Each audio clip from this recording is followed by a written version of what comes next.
pour réussir à assassiner le président. L'homme chargea des balles dans un pistolet en plastique.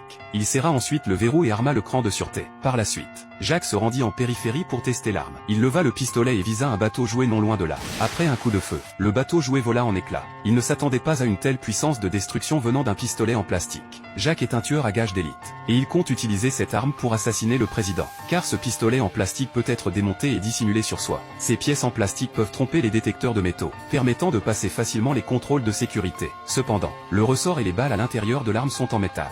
Jacques trouva rapidement une solution. Il cacha le ressort dans un stylo spécialement conçu. Puis il dévissa le capuchon d'un porte-clés, sortit 2 balles perforantes de la boîte, et les dissimula dans le double fond du porte-clés. Il referma ensuite le capuchon pour éviter d'être repéré par les agents de sécurité. Comme Jacques est un assassin notoire, le FBI a lancé un avis de recherche dans toute la ville, pour s'infiltrer dans le bâtiment. Jacques dut modifier son apparence. Il mit un faux nez préparé à l'avance, porta une perruque, modifia ses traits faciaux, et chaussa des lunettes.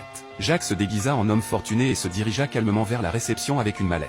En passant la sécurité, Jacques posa délibérément le stylo et les clés sur la table. Les agents de sécurité ne virent que des objets ordinaires et ne se méfièrent pas. Après avoir franchi le contrôle sans encombre, Jacques récupéra le stylo et les clés sur la table, s'infiltrant avec succès dans le bâtiment. À ce moment-là, le président était déjà arrivé sur les lieux. Jacques se prépara à passer à l'action. Il commença discrètement à assembler le pistolet en plastique sous la table. Il ouvrit ensuite le stylo, en sortit le ressort caché à l'intérieur, et l'inséra dans le canon. Ensuite, il dévissa le porte-clés, fit tomber les 2 balles perforantes cachées à l'intérieur, et les chargea rapidement dans le pistolet en plastique.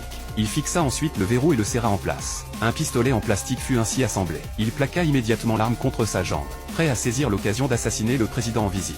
À ce moment, le président se trouvait à moins de 5 mètres de l'homme. Jacques couvrit l'arme avec un tissu pour éviter d'être repéré. Voyant le président s'approcher, il se leva immédiatement et pointa le pistolet en plastique sur le président. Mais juste au moment où il allait tirer, un événement inattendu se produisit.